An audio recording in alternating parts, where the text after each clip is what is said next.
कलमा की बात आई तो एक बात और, आप कहाँ बैठे हैं?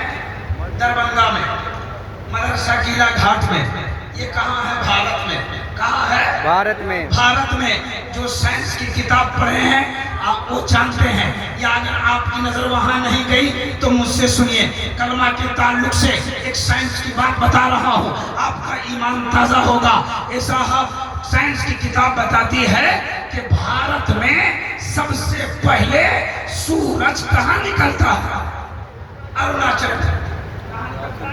अरुणाचल में। कलमे के ताल्लुक से बता रहा हूँ, भारत की धरती पे रहते हो आप, भारत की धरती पर रहने वालों, खुशनसीब मुसलमानों, सुनो। सबसे पहले कहाँ सूरज निकलता? आंध्र प्रदेश में, अरुणाचल प्रदेश में। और डूबता कहाँ है? भारत में। कहाँ डूबता है?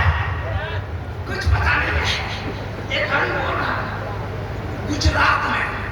कहाँ डूबता है? गुजरात में। गूगल सर्च करो, गुजरात में सूरज डूबता है, अरुणाचल में निकलता है। आप कहेंगे मौलाना ये सूरज का क्या दखल है? ए मुसलमान, सूरज तो नेपाल में भी निकलता है, पाकिस्तान में भी निकलता है, अरब में निकलता है, चीन में निकलता है, जापान में निकलता है, तुर्किस्तान में निकलता है, पूरी दुनिया में निकलता है। हर जगह का अलग अलग टाइम है। लेकिन ये भारतवासियों बताना ये चाहता हूँ कि जब भारत में सूरज निकलता है, जिस वक्त निकलता है, वहाँ की सेल्सियस डिग्री, वहाँ के तापमान 66 होते हैं। 66 को क्या बोलते हैं? 66। और जहाँ डूबता है, मुख्तसर में सुना रहा हूँ, वक्त कम है, जहाँ डूबता है वहाँ की सेल्सियस डिग्री 92। कितने? 92। कितने हो गए? 92 यानी 92। 92 माने 66 का माना 66। आप कहेंगे मौलाना ये 66 92 क्या समझा रहा हूँ, क्या समझा रहे हो? तो सुनिए, आपका ईमान ताजा होने वाला है। 66 ये अल्लाह के नाम का अदद है और 92 मोहम्मद के नाम का अदद है। पता चला जब भारत में सूरज निकलता है तो अल्लाह का नाम लेता है और डूबता है तो मोहम्मदुर रसूलुल्लाह। नारे तकबीर, नारे रिसालत, जलसे सीरतुन नबी, नारे तकबीर। अब मुझे कहने दीजिए, उलमाए रब्बानीन की मौजूदगी में अब मैं कहना चाहता हूँ कि जब सूरज निकले तो ला इलाहा इल्लल्लाह बोले और डूब जाए तो मोहम्मदुर रसूलुल्लाह। भारत की बात आई तो एक बात और सुनिए, नबी की पैदाइश के ताल्लुक से आज का ये मिलाद है। भारत में रहते हैं आप, बोलो ना, भारत में बड़े खुशनसीब हैं आप। भारत की मिट्टी को 1000 बार सलाम करो तो कम। सुनिए, हिंदू धर्म की किताब, एक किताब का नाम है मोहम्मद हिंदू की किताबों में, ये किताब का नाम है मोहम्मद हिंदू की किताबों में। इसका लिखने वाला पंडित दुर्गा प्रसाद है, रहने वाला इलाहाबाद का है। ये किताब गोरखपुर गीता प्रेस से छपती है, मार्केट में मिलती है, खरीदिए, पढ़िए और बात वाज़ेह कीजिए। जरा जोर से बोलिए एक बार सुभान अल्लाह। भारत वाला सुनो, भारत के लोग खुशनसीब क्यों? आपके इसी 15 अगस्त को आपके हर मदरसे में हर जगह नारा लगा, मेरा भारत महान है। लगाया कि नहीं?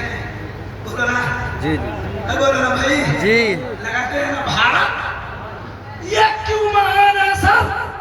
मैं भी सुनता था भारत महान है, मैं भी लोगों से सुनता था भारत महान है। हम गौर करने लगे भारत क्यों महान है। क्या यहाँ गांधी जी आए इसलिए महान है, या नेहरू जी आए इसलिए महान है, यहाँ कोई प्रधानमंत्री बन गया इसलिए महान है? मेरी फिक्र कहीं इब्राहिम रजा और क्या आने से महान नहीं है। भारत में सबसे पहले दुनिया का मुसलमान, पहला मुसलमान आदम अलैहिस्सलाम आ गया है। जोर से बोलिए ना। सुभान अल्लाह, सुभान अल्लाह, सुभान अल्लाह। आदम सिर्फ नहीं आए, आदम की पेशानी में नूरे मोहम्मदी चमक रहा था। सुभान अल्लाह, जोर से बोलो सुभान अल्लाह। सुभान अल्लाह। जब आदम अलैहिस्सलाम आए, कब आए, कहाँ आए मालूम है कुछ? इसी भारत की धरती पर एक पहाड़ था, जिस पहाड़ का नाम है सनदीप। ये हिंदू धर्म की उस किताब में लिखा हुआ है। अब मैं संस्कृत में पढ़ूंगा इसके ताल्लुक से। पहले एक बात बता दूं, सनदीप के उस पहाड़ पे हजरत आदम को उतारा गया। सुभान अल्लाह, सुभान अल्लाह। और जब आदम उतरे तो किस वक्त में उतरे मालूम है कुछ? दिन में कि रात में? बोलिए। रात में उतारे गए आदम अलैहिस्सलाम। और जब आपका कदम एक पत्थर पे पड़ा तो पत्थर पिघल गया। आहा, क्या हुआ? ये आदम के पांव से नहीं पिघला, ये प्यारे मुस्तफा का नूर चमक रहा था पेशानी में। सुभान अल्लाह। ये नूरे मोहम्मदी का एजाज है कि पत्थर पे कदम आदम के पड़े और नूरे मुस्तफा के एजाज, नूरे मुस्तफा का एजाज ये है कि पत्थर पिघलता हुआ नजर आया। सुभान अल्लाह, और जोर से सुभान अल्लाह। अब मुझे कहने दीजिए, मक्का की धरती पर 12 रबीउल अव्वल को सोमवार के दिन सुबह सादिक में आमना के गोद में मोहम्मदुर रसूलुल्लाह बज़ाहिर बाद में आ गए और भादर की धरती पर बाबा दिन पहले आ गए हैं। सुभान अल्लाह। इंडिया में पहले और मक्का में। जोर से बोला ना। सुभान अल्लाह। अल्लाह चाहता तो हजरत आदम को अरब में उतार देता, अल्लाह चाहता तो पाकिस्तान में उतार देता, अल्लाह चाहता तो जापान में उतार देता, अल्लाह चाहता तो अमेरिका में उतार देता। लेकिन ये भारत, मैं तेरी मिट्टी को सलाम करता हूँ, भारत की मिट्टी को हजारों बार सलाम करता हूँ कि अल्लाह ने दुनिया की मिट्टी को आदम के लिए पसंद नहीं फरमाया, भारत की मिट्टी को पसंद फरमाया। सुभान अल्लाह। हो गई रिकॉर्डिंग आपकी? हाँ।